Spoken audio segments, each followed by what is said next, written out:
Gospel of Matthew doesn't really, we don't have an entire copy of the Gospel of Matthew until much later, right? And so we have pieces of it from early. And it's that way with these other documents as well. We have the first full copy we have, say, of the Gospel of Thomas is fairly late, but that doesn't mean it was written that late, right? And so it's a kind of a detective work of putting together how early can we find scraps of this piece of writing. And so it's a challenging thing, but the same is true for our canonical documents. Okay. All right. I will go back to the second that they find of as a shocker. Let's see here. I think it's very much related to the first and what we've been talking about subsequently. And what again, it's very thematic for these authors that they were very imaginative and quirky ways and content for the writings that unfolded, and that there's so little uniformity in terms of group practices and understandings that it's risky to make any generalizations about early Jesus communities. And I wondered in reading that, does it affect perceptions today? Did it affect yours ever? Again,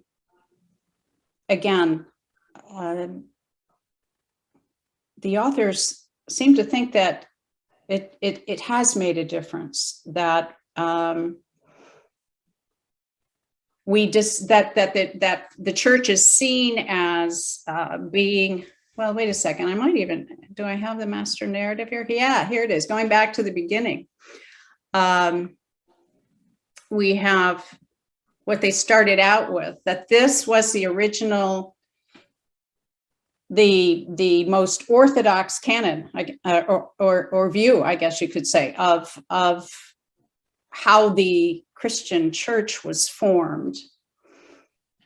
You can read it, but I'll read it out loud. Jesus came down from heaven to establish the Christian church. He was a fantastic person whose birth marks the very beginning of civilizations. He taught the truth and did God-sized things. He handed on his complete teachings to his most loyal followers and apostles. These apostles then relayed correctly to the bishops of the early churches all of the great things Jesus said and did. These first bishops correctly passed down Jesus's teachings and magnificent deeds to the next 2+ centuries of bishops. The faithful line of bishops summarized perfectly Jesus's teachings and acts in the 4th century Nicene Creed, which carried the full truth and authority to the 20th century. We shared that the first time we met, and I asked you to consider if that was your narrative. Did anyone do that, or did you reflect on what your narrative is, if it's different?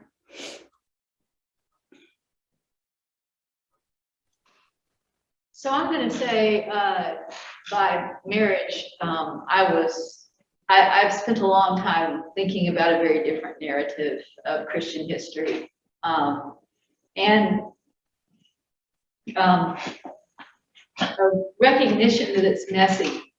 Alan used to joke about the people the Catholic Church encompassed, and people who spoke in diametrically opposite ways. And so, and of course, growing up Baptist, with that whole idea of being, of finding your own way to what Christianity is. The combination of those two things means your master narrative was never my narrative, has not been my narrative for most of my adult life. Mm-hmm, mm-hmm. It's just messier than that. Mm-hmm. Anyone else? So I do think that the idea of truth with a capital T is very different from belief. And it seems to me that a lot of what they're saying in this book is, how do you know what you know, and how is information gleaned? And is the question the important part? You know, is it the questioning that becomes important? Thereby, is it the urgency of that becomes really about the question? It's urgent because we have people that are using truth with a capital T and saying, because of this truth, then this. And that's where the urgency comes in. When you we're so accustomed to having immediate access to information, but we also have to realize that that information is being constructed, in a sense, deconstructed and then reconstructed for our consumption. In the same way, if I say to you, I have to go to the bathroom, my grandmother would have said, I have to see a man about a dog, right? So 20 years from now, if somebody sees a text that said, she had to see a man about a dog, are they going to understand what my grandmother really meant? Or are they going to understand that's a person that had a sense of urgency about something, right? So what is the truth there? Yes, there was urgency in that human life. There was urgency. And if you sort of take this idea of I know out of what we read, you get closer to what is the truth with a capital T, but realizing that there's a lot of deconstruction and construction about the sharing of information, that when it comes down to it, it's very difficult for us today to understand with any accuracy what went on, but we can understand it with a certain amount of relevancy. I don't know. Those are my thoughts. Thank you, Margaret. Thank you. Yeah. The authors talk about this as being a very hopeful time, they believe, for the church. And like Margaret's comment,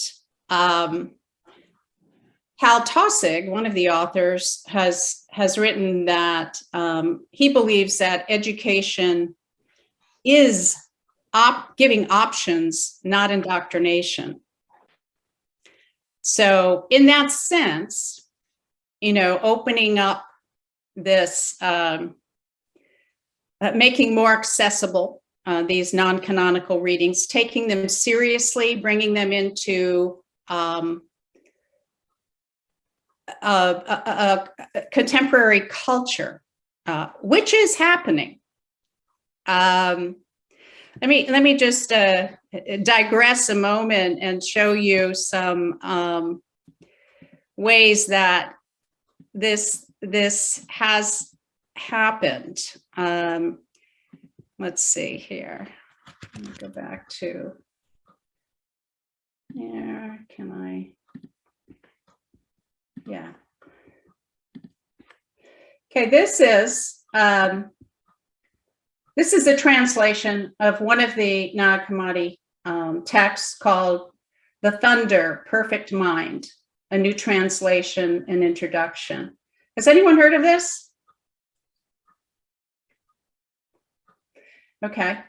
Well, Elaine Pagel says it's a marvelous, strange poem, speaks to the voice of feminine divine power, one that unites all opposites. I won't read all that, but people from all walks of life and places. Just a brief translation. I was sent forth from power, and I have come to those who reflect upon me, and I have found among those who seek after me. Look upon me, you who reflect me, and you hearers, hear me. You who are waiting for me, take you to themselves. And let's jump. I mean, there's some Jesus sounding stuff in here. I am the first and the last. I am the honored one and the scorned one. I am the whore and the holy one, the wife and the virgin, the mother and daughter. I am barren and have many sons. I have a great wedding and I have not taken a husband. I am the bride and bridegroom. It is my husband who begot me. You can see that it's very paradoxical, really stretching. It is beyond what we would say is purely rational. And down to the bottom here, Taussig is saying, how can we interpret today? And he's also saying it's a wonderful invitation for people today who are confused and overwhelmed and cynical to open up to a broader interpretation. And it seems that we often have a all-powerful and a failed all-powerful and all-loving God.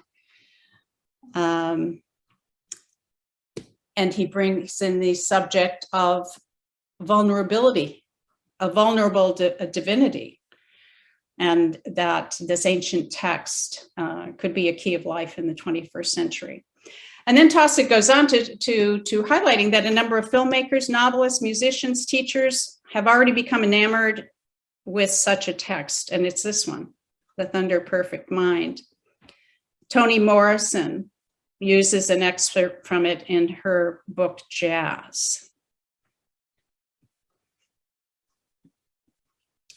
Sue Monk Kidd made this Gnostic, what was called Gnostic text, the subject of her novel, The Book of Longings, in which envisions a married Jesus to a woman called Anna.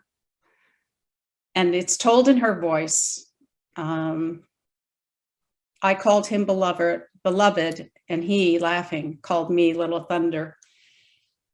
He is, she is struggling in a world that suppresses the voice of women. There are others. Prince apparently wrote a story in which he used some of the images from this, and some movies have done so as well. So it's interesting to me that these, some of these texts are already coming into contemporary culture because, of course, that's how we get used to things. Don't you think? I mean, that's an integrative mechanism. I wanted to go back to something that John said early on. John talked about this possibly being a time of reformation. John, do you want to say anything about that at this point? Others have said as well, you're not alone, that this could be a second axial age. Some would argue that the Protestant Reformation was only a partial corrective and did not really go back, especially due to its patriarchal structure and an equally heavy-handed leadership or governance, and that we're actually experiencing an axial age such as that experienced in the century or so before the current era. What are you want to go back to that? Your thoughts on what you raised earlier? I had to think for a minute, but I recall now what was going through my mind at the time. And I was pointing out that in one sense, Christ was a reformer. There's nothing in his historical writings as we have them that in fact says, I'm here to start something new. He fulfilled all the old. Now the challenge then is, in what means and ways did he fulfill all the old? I call him the great corrector. He said, look, you guys, you've been working with this stuff, but it's drifting too far out of hand. Let's get it back to where it was supposed to be. Many of those who we call founders of our Protestant faith, and I picked on Martin Luther, but I could have picked on Wesley or anybody else, did not intend to start a new denomination. They intended to correct what they thought was things wrong in that. There's a field called Evolutionary Cultural Anthropology, which I think is a wonderful stringing of words. But it says that this model is not at all unusual in anything, in science, in art, in literature, and whatever, that there are these constant things occurring around the fringe. Many of them allege they are correcting. Some of them grow to the point where the center then adopts them as an official new center. So to me, one of the great steps is I recognize the variety of what happened in these years we're looking at. The stuff was spread orally. Frankly, there was no documented canon of the Old Testament. That was created down in Alexandria after Christ's death. So they had these pockets within the Hebrew religion, let's call it. I don't want to call it the Old Testament. Okay, so we have this kind of churning.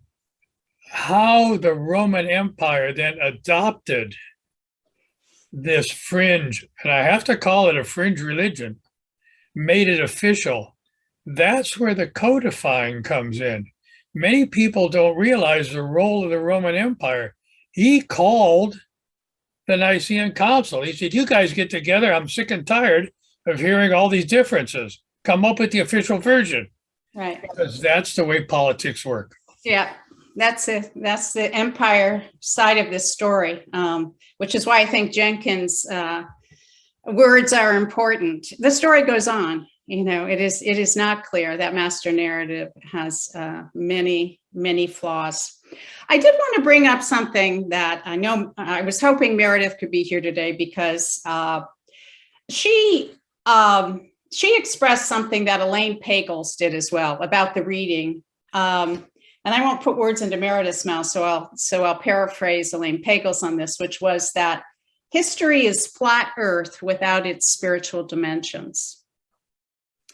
And what she's saying is that just hearing the facts of history as best can be ascertained without accessing the animating impulse of this, which was the spirituality of these groups, the powerful affinity that these people had to the messages of Jesus and the images of their gods, whatever they were, is like squeezing out the spiritual dimension, arid, making it arid. Don Crossan, and I think this is important for us as a progressive church, because he identifies with progressivism generally, but he says that the problem for Christian churches in really flourishing in meaningful ways is not with the writings, the early writings about Jesus, but how they are taught today. And he said that interpreting every story or parable metaphorically doesn't fix the problem of deeper meaning, or that pursuit of truth with a big T, as Margaret called it. And the gifts of early in Christianity, because he says, and I think this is rich, metaphors, if they are good, are reliable and they're true. So to just say just is a metaphor is to miss the point.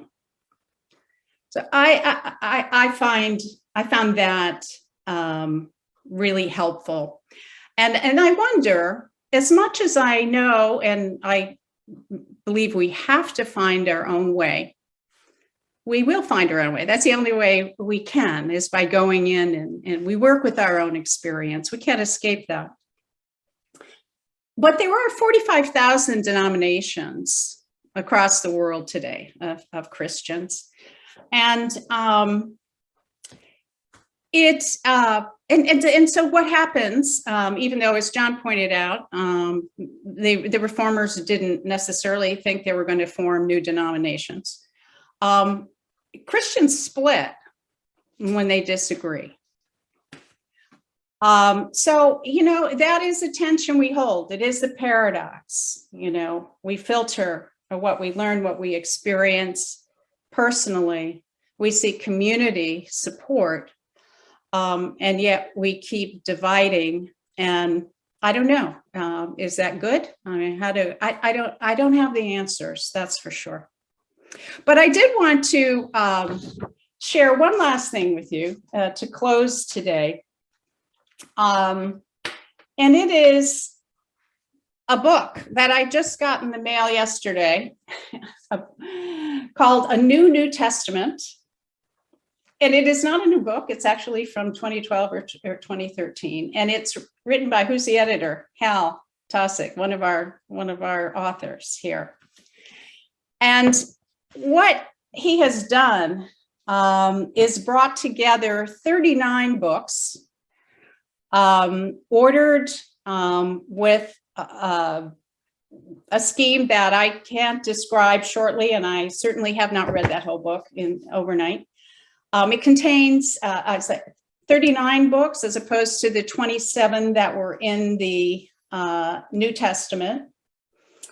It includes texts from the first century, women's voices, many different images of gods and prayers. Interestingly, to me anyway, is that he put together his own council to come up with this New Testament. He called it, they called it, I guess, the New Orleans Council, made up of bishops, authors, rabbis, and scholars from across North America. And there were 19 of them. And it includes a lot of history on Christian beginnings, as he puts it, with all its values and flaws. The first book in it is the Gospel of Thomas, interestingly enough, which you heard us talk about earlier as possibly the first, and then goes on and they do include the 4 canonical Gospels. They add the Gospel of Thomas to that. So it is a fascinating book. And I want to end with the very first writing that is introduced, which is a prayer of thanksgiving. And he writes, this would fulfill the council's wish that the reading of a New Testament begin with the spiritual entrance into the world of the early Christ movements. And he said, the originality of the expression of this prayer shows the early Christ people is quite devoid of religious rigidity or hierarchical conformity that would come later to Christian generations. It also shows that these early Christ people almost certainly used a variety of prayers for their festival meals, their Eucharistic meals that were not the lockstep formula of later Christianity. He writes that they prayed 3 times before, in the middle, and at the end of their meals. So let me pull up the prayer for you, and we can end with this. Let's see. Oh, I'm sorry. Whoops. Here it is. It was written anywhere between the 1st and 3rd centuries in the Coptic language, and it was from the Nag Hammadi collection. It begins with, this is the prayer they said. We give thanks to you, every life and heart stretches toward you. O name untroubled, honored with the name of God, praised with the name of God. To everyone and everything comes the kindness of the Father and love and desire. And if there is sweet and simple teaching, it gives us mind, word, and knowledge. Mind that we may understand you, word that we may interpret you, knowledge that we may know you. We rejoice and are enlightened by your knowledge. We rejoice that you have taught us about yourself. We rejoice that in the body you have made us divine through your knowledge. The thanksgiving of the human who reaches you is this alone, that we know you. We have known you, O light of mind, O light of life, we have known you.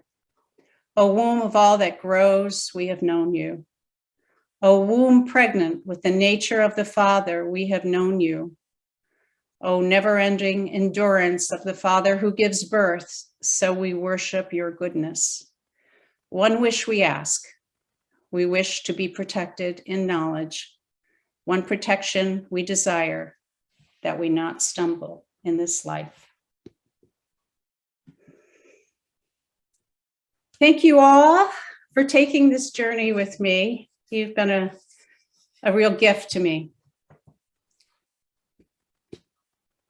Any final words? Are you all okay? Well, we thank you. I've learned so much, and I've thought in different paths. It's really been enriching. Thanks. You're welcome. Thanks for being here, Verla. Okay. Thank you. Thank you, Kate. This has been great. You're welcome. Thank you for being here. Okay.